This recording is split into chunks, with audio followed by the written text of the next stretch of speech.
Hi there. I'm here at Flowerstone Art Gallery with Ruth Johnson, and she is our artist, our featured artist in the gallery for the month of February. And she has a reception this Saturday night, February 4th. We'll be here from 6:30 till 8:30, and you can come and meet her and talk to her and ask her questions about her artwork. We would love to see you. But Yes. if you can't make it, and even if you can, here's a little sneak peek, and we'll show you some of the things we have in the gallery. So Ruth and I met just recently. It hasn't been very long. So I'm new to her artwork, although I've been admiring it as you sent in pictures.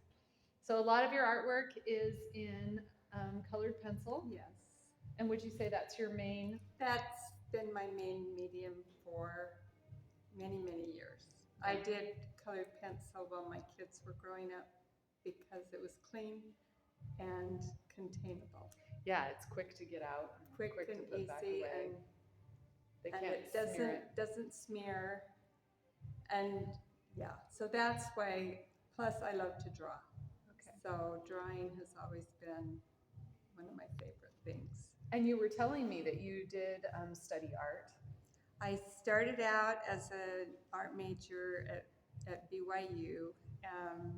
I did change my major, sadly, but I have since studied at Salt Lake Community College and Peterson Art Center here in Salt Lake City, and specifically colored pencil at Peterson Art Center.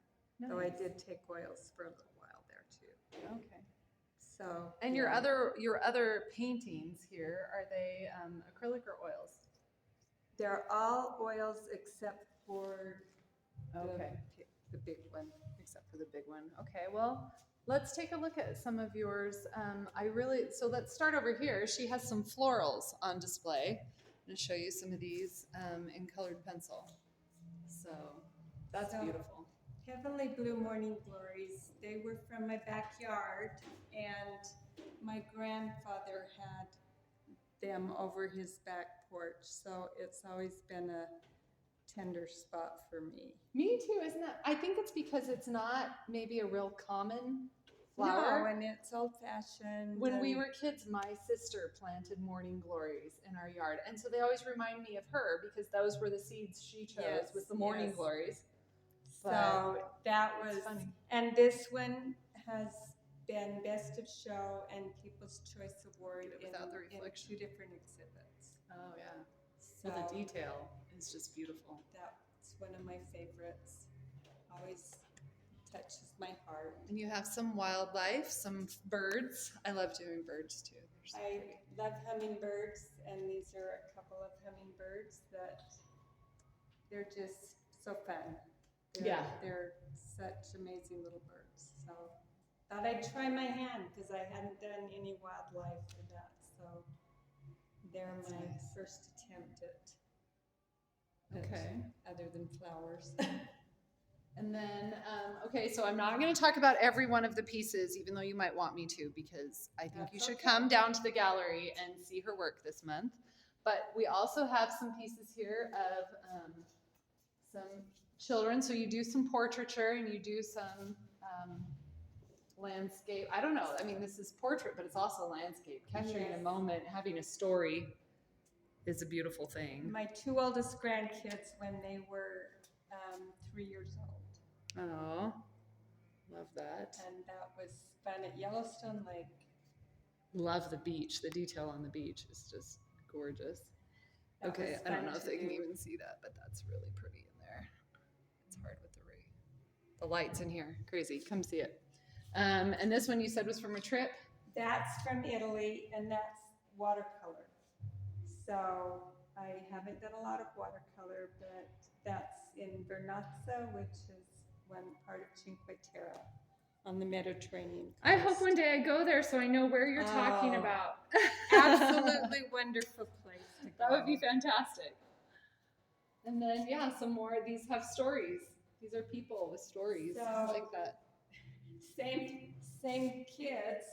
This is my oldest granddaughter, my oldest grandson, and then my second granddaughter and their cousin.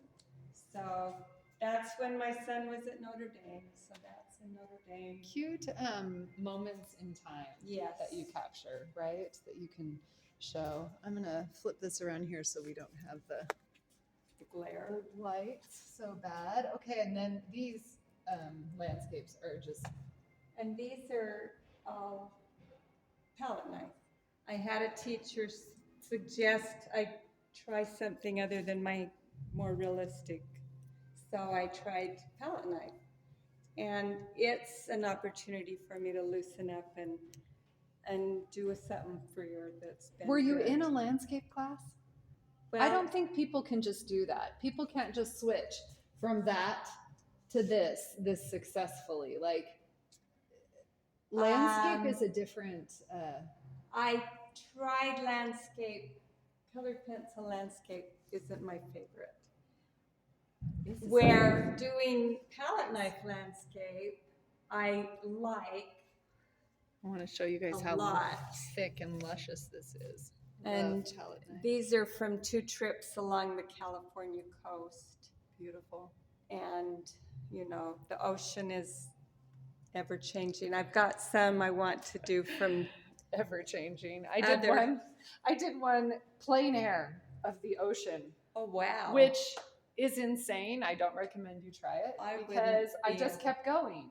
And I just kept going and I just kept going and it just kept fixing it. And I was like, I just can't get it right. No, it's moving and it's changing. And I would not, I mean, I know light changes while you plein air paint, but that was ridiculous. No, that Sky changes, but really, I mean, if you can complete something and for the light not to change, you almost have to complete something or get it sketched out in like a half an hour, right? And the ocean is. I'm used to using photo references because colored pencil is too slow for Sacred Grove. Just autumn with, and that's from Capitol Reef National Monument. Beautiful. So just fun things. And then back in the day, my great grandma and my grandma and her twin sister, when they were about 5. And pencil work is also, it's a whole nother. And that's where my drawing began, was just pencil. So that's perfect that's where the show begins and where our video comes to a close here. I really want to invite you to come see Ruth's work. I think you'll really enjoy it. And it will be here all month. It'll be here through the end of February. And there's also examples on our website. If you want to look under the Fine Art Gallery, it'll show you a little gallery of some of her pieces. But please stop by and say hello. Love to meet you. Thanks so much. Thank you.